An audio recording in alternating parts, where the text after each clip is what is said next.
रबींद्रनाथ ठाकुर 7 मई 1861, 7 अगस्त 1941, विश्वविख्यात कवि, साहित्यकार, दार्शनिक और भारतीय साहित्य के नोबेल पुरस्कार विजेता हैं। उन्हें गुरुदेव के नाम से भी जाना जाता है। बांग्ला साहित्य के माध्यम से भारतीय सांस्कृतिक चेतना में नई जान फूंकने वाले युगदृष्टा वे ही थे। वे एशिया के प्रथम नोबेल पुरस्कार सम्मानित व्यक्ति हैं।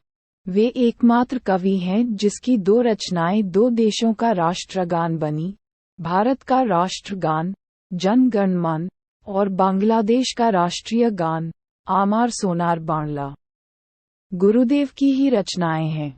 जन्म 7 मई 1861 कलकत्ता, अब कोलकाता। ब्रिटिश भारत मौत 7 अगस्त 1941 कलकत्ता। ब्रिटिश भारत पेशा लेखक, कवि, नाटककार, संगीतकार, चित्रकार। भाषा बांग्ला। अंग्रेजी राष्ट्रीयता भारतीय नागरिकता ब्रिटिश भारत शिक्षा यूनिवर्सिटी कॉलेज लंदन आंदोलन आधुनिकतावाद खिताब साहित्य के लिए नोबेल पुरस्कार जीवनसाथी मृणालिनी देवी 1 मार्च 1874-23 नवंबर 1902 बच्चे 5, जिनमें से 2 का बाल्यावस्था में निधन हो गया। रिश्तेदार टैगोर परिवार। रबींद्रनाथ ठाकुर का जन्म 7 मई 1861 को कोलकाता के जोड़ासांको ठाकुरबाड़ी में हुआ। उनके पिता देवेंद्रनाथ टैगोर और माता शारदा देवी थीं। उनकी आरंभिक शिक्षा प्रतिष्ठित सेंट जेवियर स्कूल में हुई।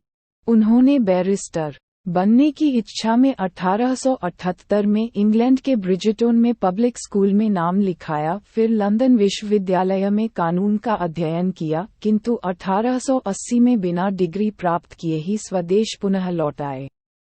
सन 1883 में मृणालिनी देवी के साथ उनका विवाह हुआ। टैगोर की माता की मृत्यु उनके बचपन में हो गया था और उनके पिता व्यापक रूप से यात्रा करने वाले व्यक्ति थे। अतः उनका लालन पालन अधिकांशतः नौकरों द्वारा ही किया गया था। टैगोर परिवार बंगाल पुनर्जागरण के समय अग्रणी था। उन्होंने साहित्यिक पत्रिकाओं का प्रकाशन किया। बंगाली और पश्चिमी शास्त्रीय संगीत एवं रंगमंच और पटकथाएं वहां नियमित रूप से प्रदर्शित हुई थीं। टैगोर के पिता ने कई पेशेवर ध्रुपद संगीतकारों को घर में रहने और बच्चों को भारतीय शास्त्रीय संगीत पढ़ाने के लिए आमंत्रित किया था। टैगोर के सबसे बड़े भाई द्विजेंद्रनाथ एक दार्शनिक और कवि थे एवं दूसरे भाई सत्येंद्रनाथ कुलीन और पूर्व में सभी यूरोपीय सिविल सेवा के लिए पहले भारतीय नियुक्त व्यक्ति थे। 1 ज्योतिरिंद्रनाथ संगीतकार और नाटककार थे एवं इनकी बहन स्वर्ण कुमारी उपन्यासकार थीं।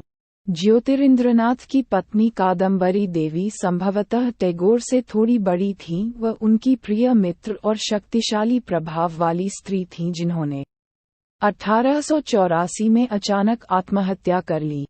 इस कारण टैगोर और इनका शेष परिवार कुछ समय तक अधिक समस्याओं से घिरा रहा था। इसके बाद टैगोर ने बड़े पैमाने पर विद्यालयी कक्षा की पढ़ाई से परहेज किया और मेरठ या पास के बोलपुर और पनहीती में घूमने को प्राथमिकता दी, और फिर परिवार के साथ कई स्थानों की यात्रा की। उनके भाई हेमेंद्रनाथ ने उसे पढ़ाया और शारीरिक रूप से उसे वातानुकूलित किया। गंगा को तैरते हुए या पहाड़ियों के माध्यम से जिम्नास्टिक्स द्वारा अभ्यास करना उनके भाई ने सिखाया था। टैगोर ने ड्राइंग, शरीर विज्ञान, भूगोल और इतिहास, साहित्य, गणित, संस्कृत और अंग्रेजी को अपने सबसे पसंदीदा विषय का अध्ययन किया था। हालांकि टैगोर ने औपचारिक शिक्षा से नाराजगी व्यक्त की। कॉलेज में उनके विद्वानों से पीड़ित एक दिन का दिन था।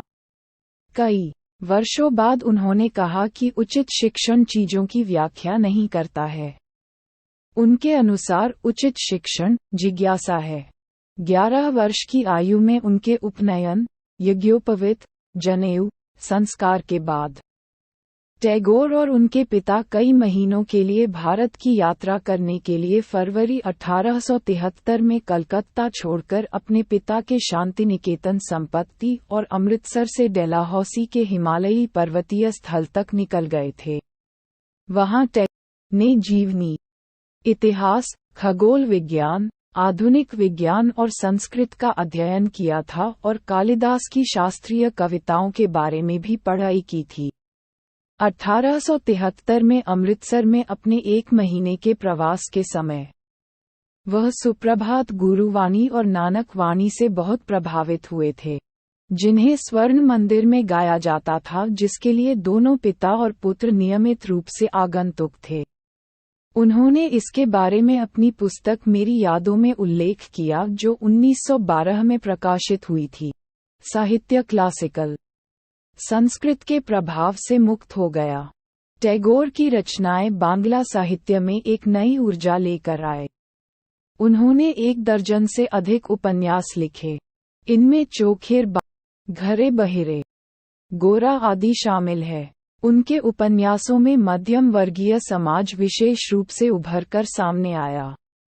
1913 ईस्वी में गीतांजलि के लिए इन्हें साहित्य का नोबेल पुरस्कार मिला, जो कि एशिया में प्रथम विजेता साहित्य में है। मात्र 8 वर्ष की उम्र में पहली कविता और केवल 16 वर्ष की उम्र में पहली लघुकथा प्रकाशित कर बांग्ला साहित्य में एक नए युग की शुरुआत की रूपरेखा तैयार की। उनकी कविताओं में नदी और बादल की अटखेलियों से लेकर अध्यात्मवाद तक के विभिन्न विषयों को बखूबी उकेरा गया है। उनकी कविता पढ़ने से उपनिषद की भावनाएं परिलक्षित होती है। सम्मान संपादित करें। 1913 में रबींद्रनाथ ठाकुर को उनकी काव्य रचना गीतांजलि के लिए साहित्य का नोबेल पुरस्कार मिला। 1915 में उन्हें राजा जॉर्ज पंचम ने नाइटहुड की पदवी से सम्मानित किया था। 1919 में जलियांवाला बाग हत्याकांड के विरोध में उन्होंने यह उपाधि लौटा दी थी।